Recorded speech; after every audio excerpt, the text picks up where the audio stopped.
free content for the coach, by the coach, raising the bar every week.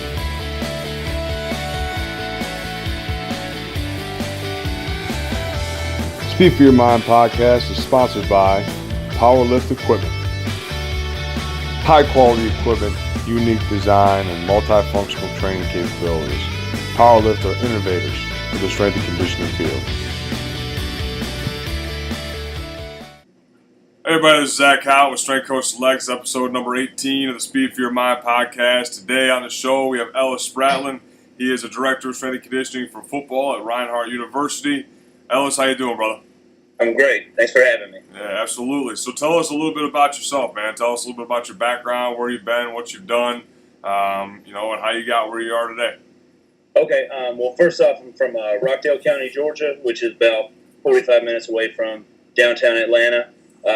Grew up playing football, swimming, track, did a bunch of sports. In college, I was an exercise science major, and the summer of my junior year, someone told me to volunteer in the weight room for football.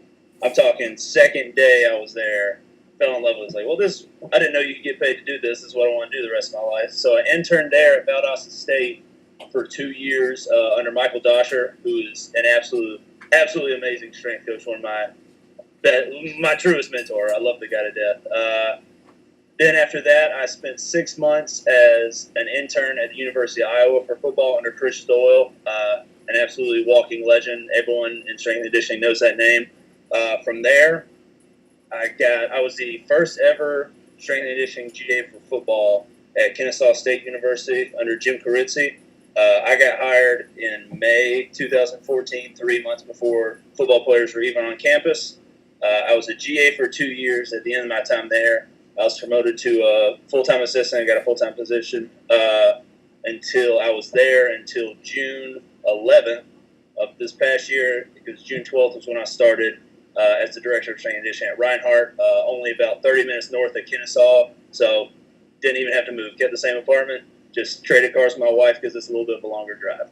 Right. So that's awesome, man. You got to kind of stay in good location. And yeah. Is your wife from Georgia? She is. She's from she's from Metro Atlanta area. She works at Home Depot. She works half a mile from where we live, so we were going to give that place up. There you go, man. I mean, that's pretty easy transition. Pretty easy transition for you. So tell me a little bit about about your time at Valdosta. I mean, what was so profound about working there with Coach Dosher?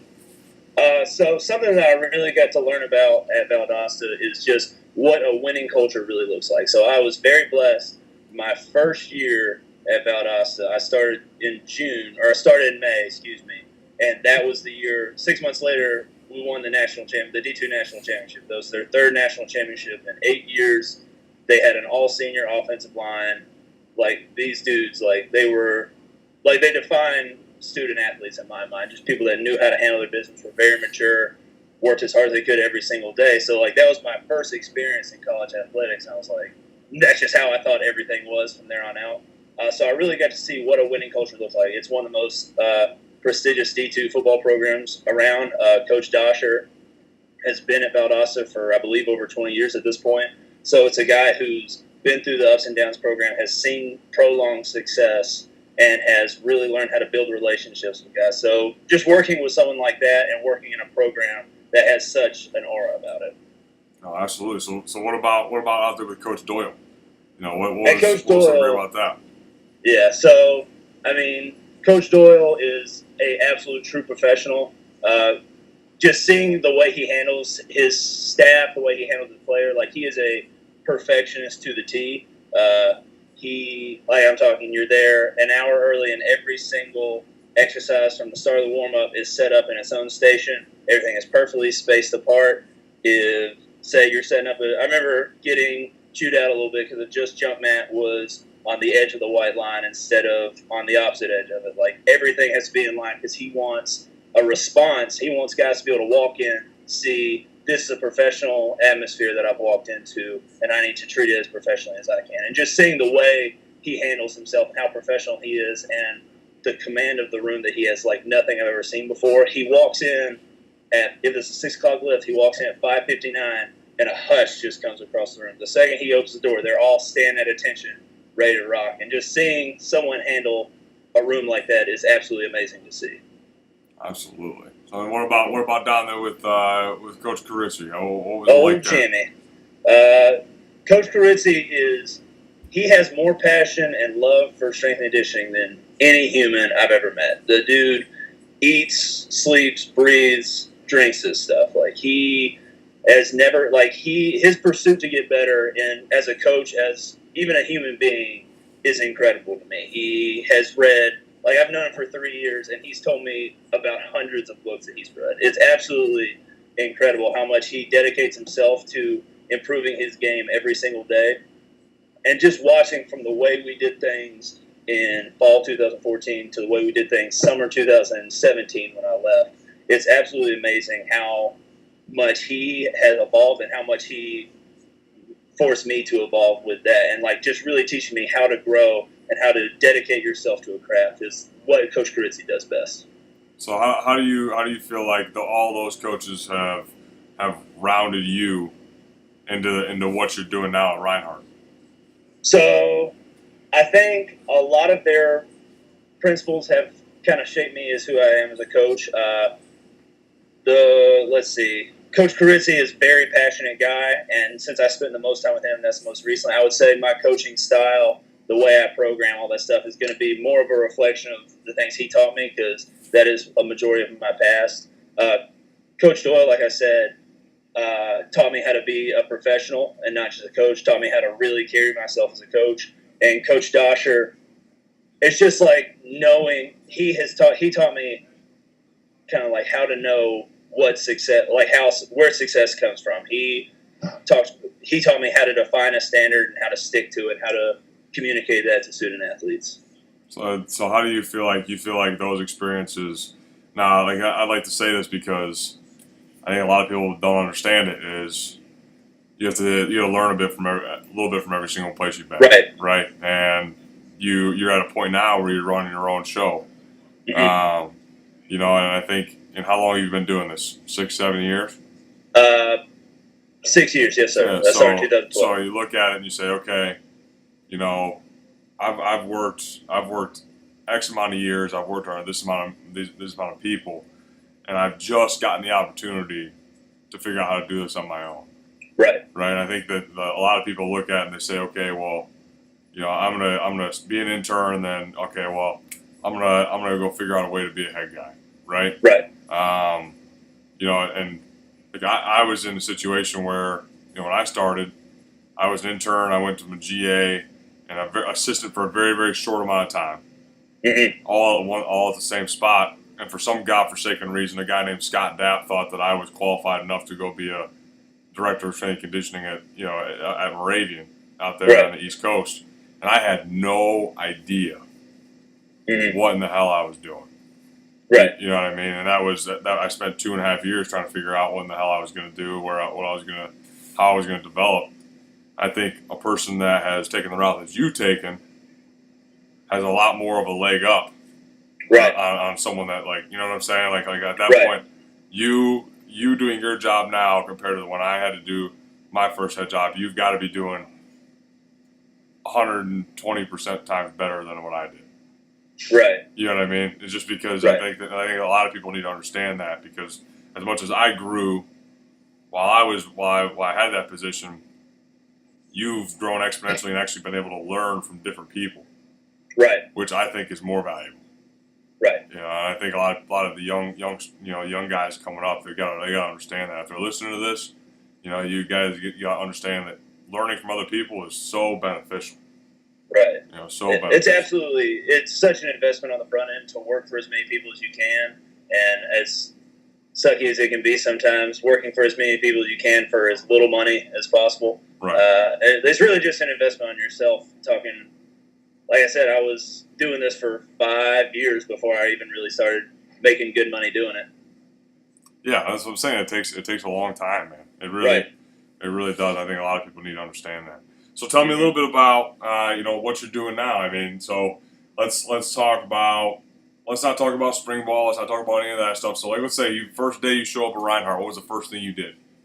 So my first day at Reinhardt was in the middle of summer. They had been going for summer 3 weeks already. What I did, I kind of just took the program that the previous strength coach had been doing. I made my own little tweaks to it, my different sort programming. He was doing kind of an 2-day upper body, or 4-day a week, 2 lower, 2 upper body splits. I'm a very conjugate-based guy, so that was a very easy transition for me. I just kind of plug and play how I wanted to load it.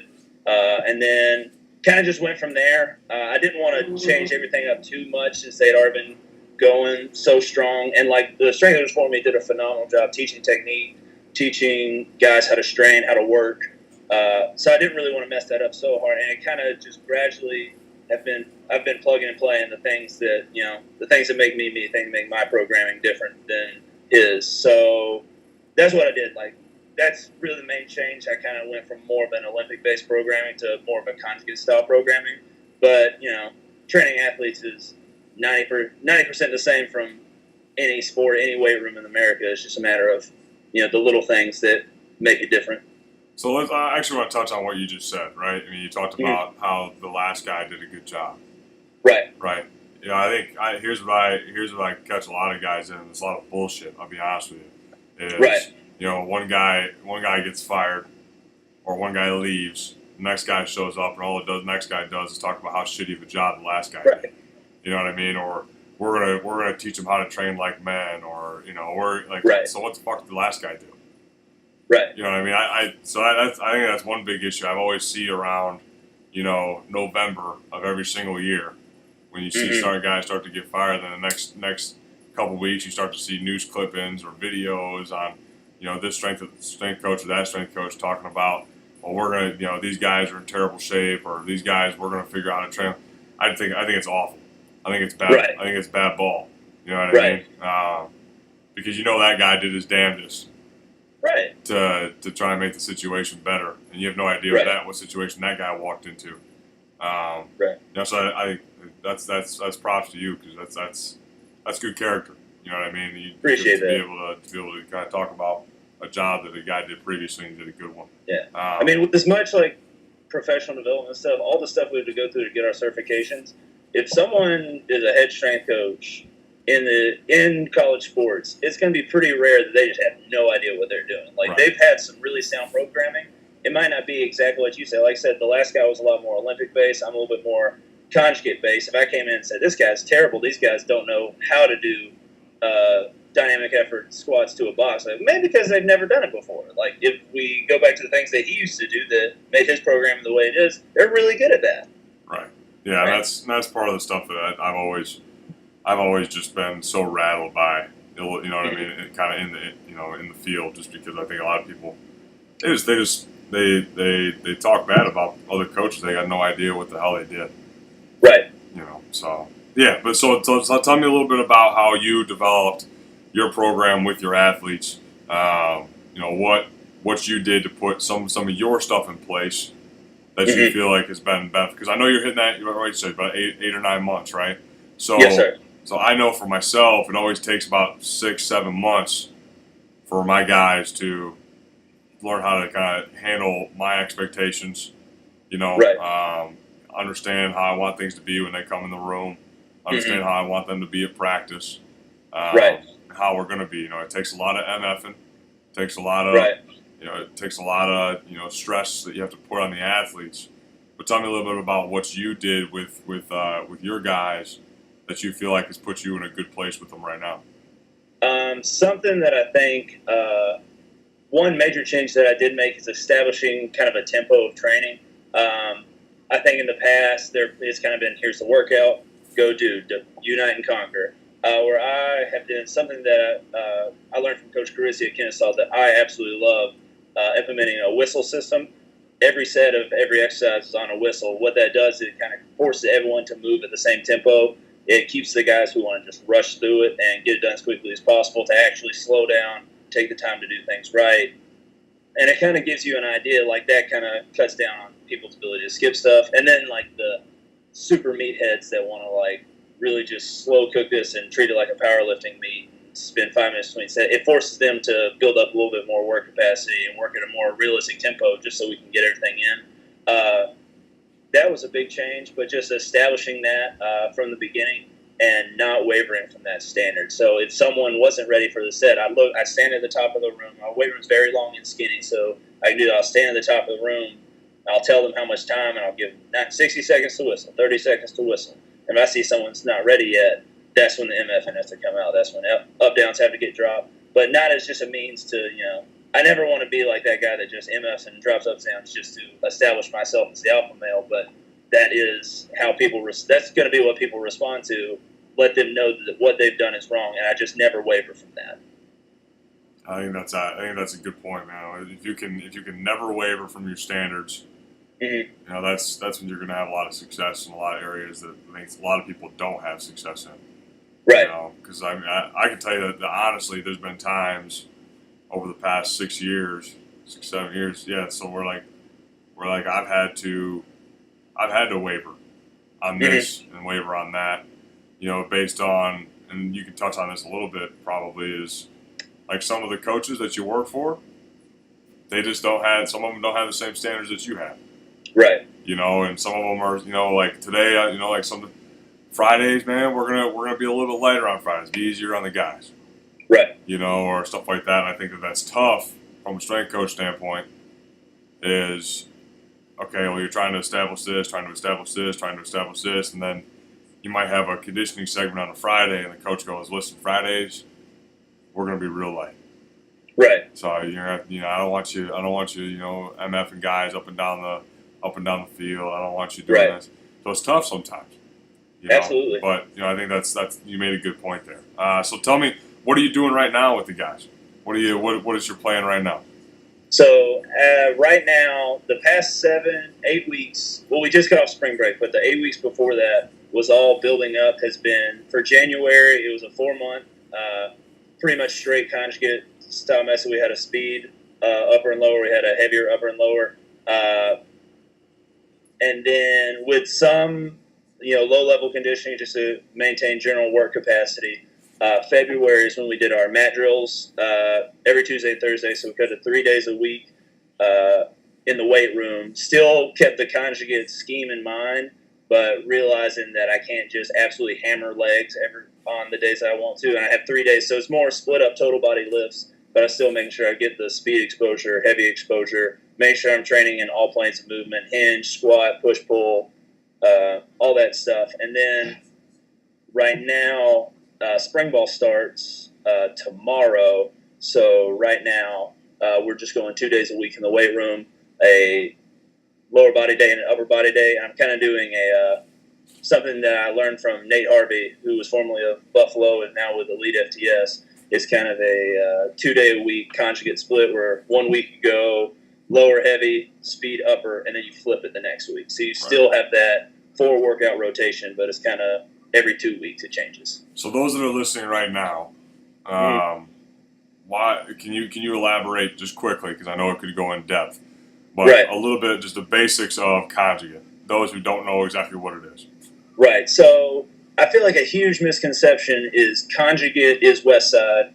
Well, like West Side is conjugate. Conjugate is not West Side. Just because I'm doing conjugate training, we're not going to be doing 1 rep max camber bar good mornings. We're not all going to have goatees and bald heads and eat at Bob Evans every morning. Like, we have to always keep in mind that we are training athletes. But essentially what that means is that we're always training the body to perform with all different forms of tension, go from max effort tension, repeat effort, and dynamic effort, with a primary focus of each day leaning towards speed or the heavy movement. And with me, the way I'll do that is I'll go on 3 or 4 week cycles for the max effort movements, and it'll be more 5-3-1 base. We'll do a 5 rep max on the exercise week 1, then 3 rep max, then kind of soft ones, something like that. And if guys are really feeling, I'll let them go for a 1 rep max, and then the 4th week will be kind of a deload, get them ready for the next cycle.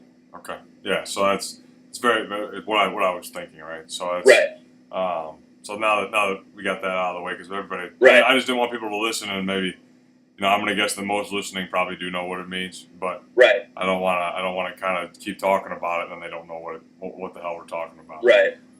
So what's your plan? I mean, so do you have a lot of guys in the summer, or a lot of guys stay, or what's your plan there? So the way it goes in the summer, it is NAIA. Funding is relatively low. It's kind of hard to keep guys over the summer. So basically the way it goes in the summer is anyone who lives in the area is training, and then it's pretty much the two deep are here in the summer. So those are the ones that they can get on-campus jobs for. It's very, it's tricky. Like, you can't just because you were a student in the fall and spring doesn't mean you get to keep your dorm if you're not in class. Right. So guys have to get enrolled in class. Guys have to get summer jobs or whatever it may be, whether it be on campus.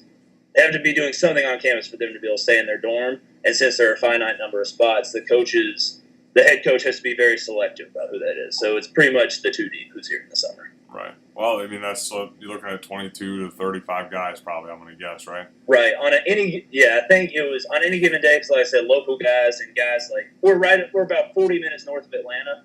So, it's around the same 25, 30 guys every day. And then you have a few, 5 to 10 kind of ramblers that just kind of pop in and out. They're there 2 days a week when they can, and then they have to go work on the other 2 days. Right. Yeah. Well, you got to do what you got. I've been there. I was a Division II football guy, so we were pretty fortunate where I was at, where our coach pretty much said, "Well, you're going to stay."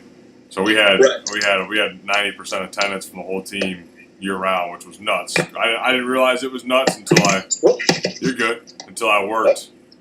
worked in Division II as a head guy somewhere else, and I was like, I can't believe we got the turnout that we did. Right. This was kind of how I learned how to do things. My first 2 summers were at Valdosta State D2.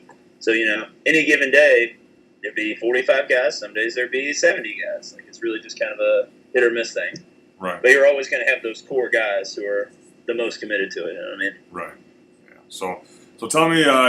We'll wrap this up here. I don't want to take too much of your time, but so tell me a little bit of advice that you would give, somebody that either one is in your position currently, right, that may be new to being a head strength and conditioning coach or a director, or give some advice to some of the younger coaches that are coming up, and that you can give them a little piece of advice that you think would help.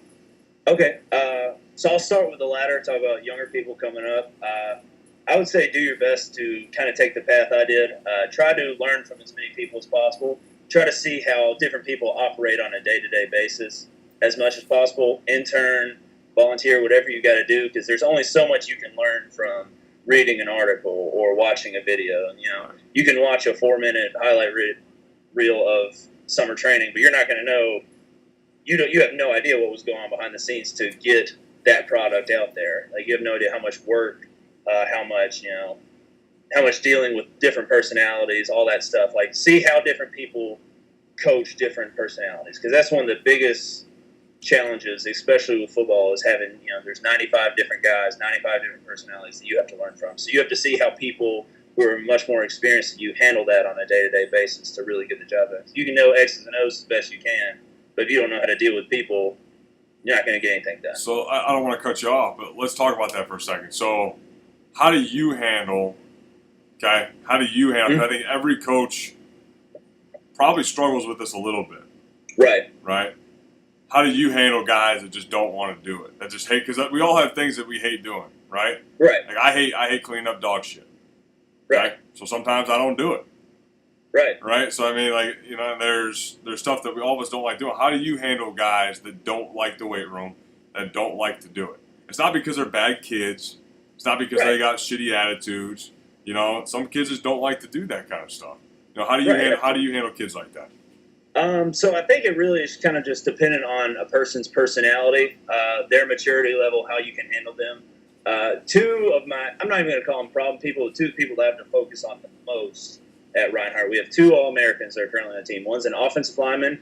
He's 20, very, very naturally talented. He's kind of a baby. Anything that's wrong, he'll walk in the weight room and say, he's a 630-pound squatter. He'll come in and say, I can't squat today, my ankle hurts. And he's one that I have to like put my foot down immediately. Like, yes, you are squatting. You're just gonna have to deal with that. Like some people, you have to establish that. Like you have to, like you can't waver away from a standard. And then on the other side of that coin, the other All-American that we have, he is. He had to take 2 years off for some family emergency. He's been working in warehouses since he was 16 years old. He is 24. He is a grown man. If I kind of like if something's bothering him and he's not particularly feeling something, and I have like a weight, like I have a max effort weight that he's supposed to hit, I can't like cuss him out and call him a pussy just because he's not feeling that. He's 24. He will shut down immediately if I start doing that. So it's really, to me, it's a matter of establishing with him. I really had to build a relationship. I mean, for the first month I was here, I don't know if the dude made eye contact with me, and I just had to slowly prove that I was here. One, I was here to stay. I cared about who he was. I wasn't just here to MF him and to just run him just to establish my dominance. I'm here to help you, and I want to prove that to him. So really, that was my way of doing it. At this point, it's more of a conversation with him because he is very mature. He just doesn't like doing this stuff, and I have to explain to him why we're doing this, how he can do it without feeling a certain way. And usually, because we have that trust, and because I'll slow things down and explain it to him, he'll comply. He'll fall into line. Right. Right. Yeah, no, that makes complete sense. So give me some advice about guys that are in your position right now, or just starting their first head job. Okay. I would say two things that have helped me a lot. I have to back up and say where this comes from. There's a movie called Whiplash that came out a couple years ago. It's about a band director. It's J.K. Simmons, the guy from the We Are Farmers commercials. Okay. Anyway, there's a scene in the movie where he talks about when he trained like the world's greatest saxophone player or something like that. It's talking about the kid doing a solo, and he kind of messed it up, and he just dog cussed the kid out. And the kid, a year later, just worked his ass off every single day and eventually became the best in the world. He said, if I had just said, you know what, that was okay, and the kid would have been like, well, shit, I guess that was okay. I am pretty good. That kid never would have become great. So a lot of times, some advice that I would give is never let mediocrity be okay. Set the standard of perfection and just never waver away from that. Know what you want out of somebody and push for it and accept nothing but the best. You're never going to get perfection, but push for the best no matter what you get, and you will get the best in return. And then the other thing that I would say is accept blame as much as you can. Like, understand what's going on around you. Like, understand if there's a trend of injuries or pain on the field, if something's going wrong, if you've got, 5 guys all have tight hamstrings, you are the one common factor. You are the one person who has affected all those people's hamstrings. It's understanding that, sometimes you can't just do exactly what you want to do. Sometimes you have to make changes to your program. You have to humble yourself, accept blame, and make changes for the betterment of the student athlete.